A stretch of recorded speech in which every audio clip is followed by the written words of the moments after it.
Tristan da Cunha has no runway. Normally, the only way to reach it is by boat, about a week from Cape Town. But on 9 May 2026, an RAF A400M flew over the island.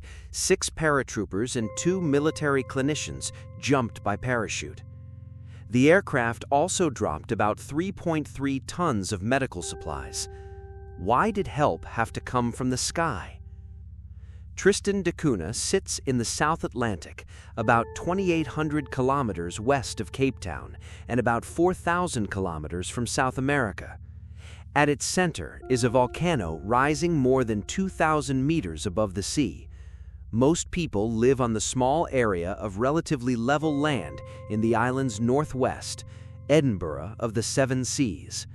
There is no airstrip, and sea access is not simply a matter of reaching the island.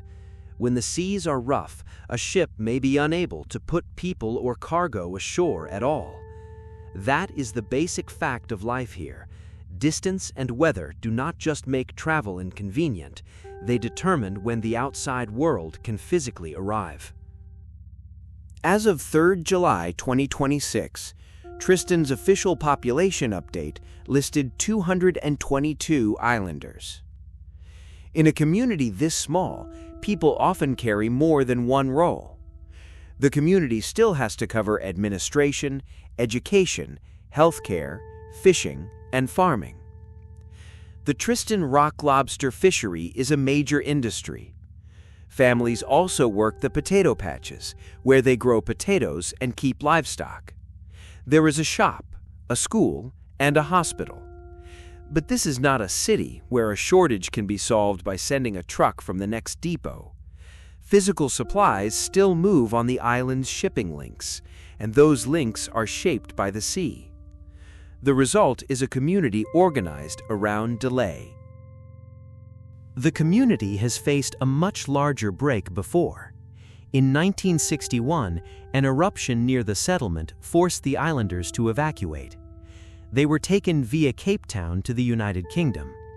Later, when they voted on whether to return, the result was 148-5. In 1963, islanders returned and rebuilt the community.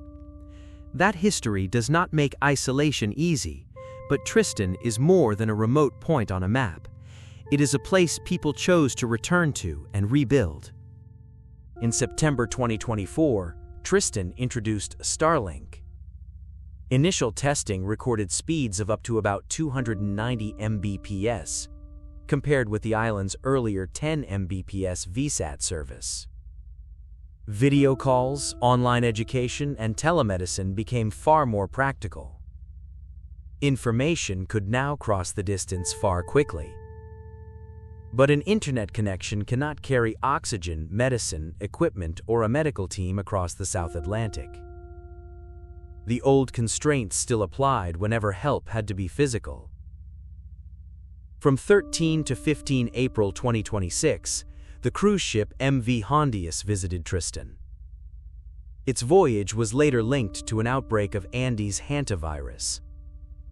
A case on Tristan required isolation and support for the island's small medical team. Across the wider outbreak, the World Health Organization had reported 13 linked cases and 3 deaths by 2 July. For Tristan, the logistical problem was immediate. The normal route for people and supplies was the sea. This time, the response did not wait for the normal sea route. On 9 May, an RAF A400M flew to Tristan. 6 paratroopers and 2 military clinicians from 16 Air Assault Brigade jumped onto the island. It also delivered oxygen, medicines, and medical equipment. The medical payload was about 3.3 tons. For an island with no airstrip, this was the first known parachute insertion onto Tristan, and the island's own official record calls it its first emergency airdrop. The operation did not make Tristan easier to reach. For one emergency, it bypassed the lack of a runway. That is why it matters. The response was shaped by the same geography that made it necessary. The case on Tristan recovered after isolation. No additional secondary cases were detected among the identified contacts. On July 2nd, the World Health Organization said the wider outbreak had been contained and that no further related transmission was expected. That does not mean the island's isolation disappeared. It means its small medical system received emergency support during an exceptional moment. Tristan da Cunha is not cut off from the world. It is connected by ships, by satellite, and by the people who share the work of keeping a very small community running. But geography decides which of those connections can solve which problem. Messages can arrive in seconds. Medicine still has to cross an ocean. And when it cannot wait for a ship, a community with no airport may have to receive help from the sky. This is shaped by geography.